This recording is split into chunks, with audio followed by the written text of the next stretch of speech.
And delighted to say, appearing in his first Dubai World Cup meeting, which I think feels surprising, but I'm delighted to say Hugh Bowman is here in Dubai.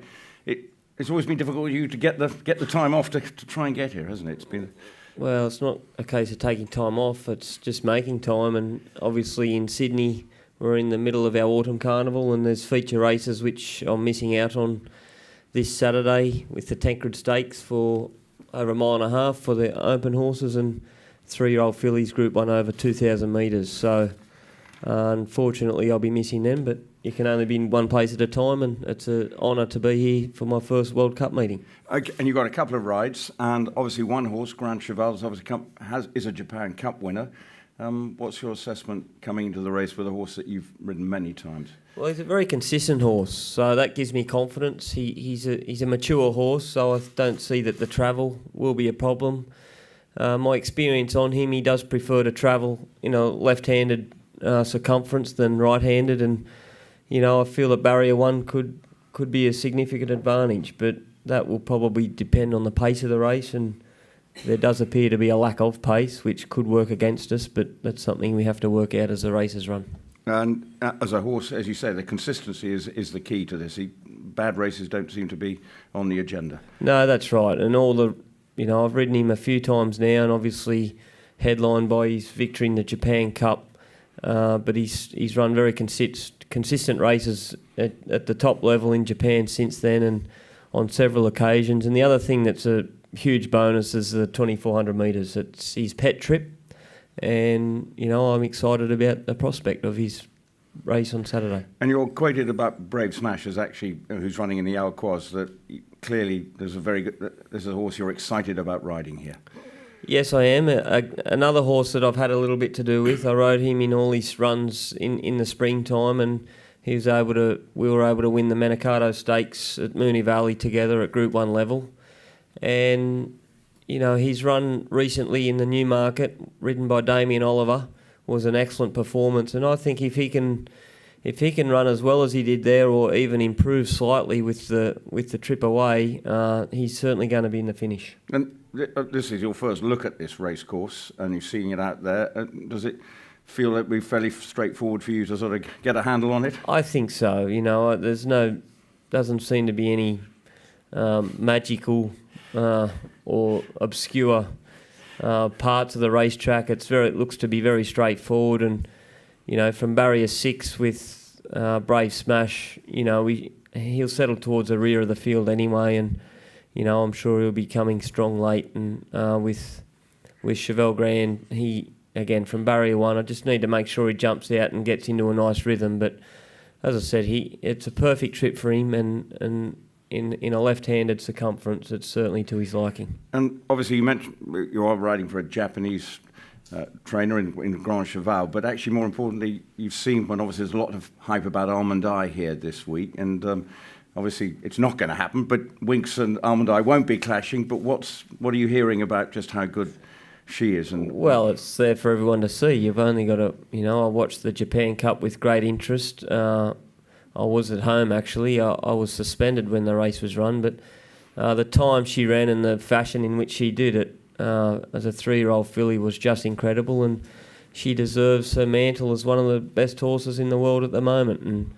And it'd be nice to have an Able here as well, wouldn't it? And Cracksman and Zenyatta and all the top horses. But the reality is, every horse can't be everywhere. And so I was asked this morning, do I wish Winks was here? Well, I wish she was everywhere I went, but it's just not possible. And we're very appreciative of people's interest in Winks, and the fame that she's, the headline she's brought to our industry in Australia is just amazing, and it's really magnified when you get on a world stage meeting like this Dubai World Cup, and everyone is so interested about her. It makes us very proud. When you see that international reaction, that it's not just an Australian story anymore, how proud are you to see Winks putting Australian racing in, and you on the map as well?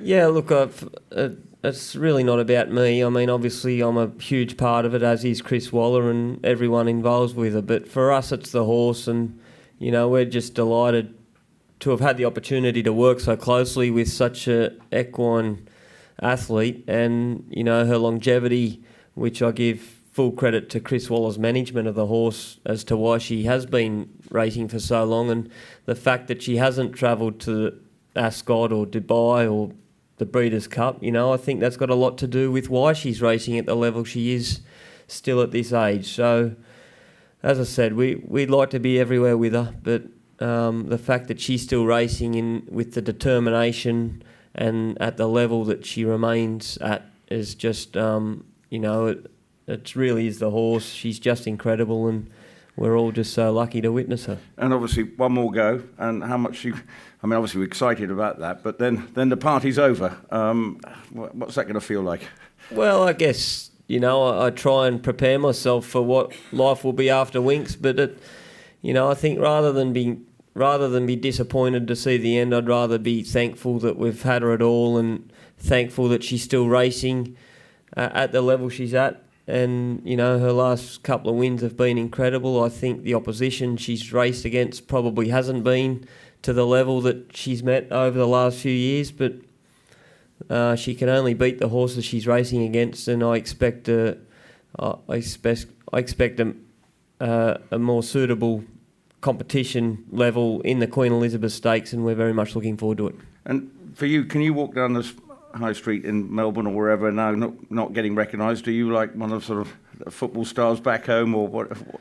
You the Winx people effect? do recognise me more than they used to, I must admit. But if I'm there in the racing season, it's a little bit like coming here and with the Dubai World Cup. Everyone sort of knows who everyone is, and it's certainly brought more notoriety to myself and everyone surrounding the great mare. Any questions for Hugh?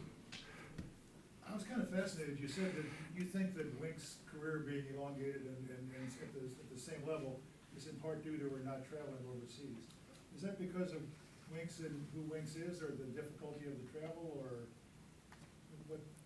what? Why she hasn't travelled? No, why that has had a positive impact on her. I think travelling.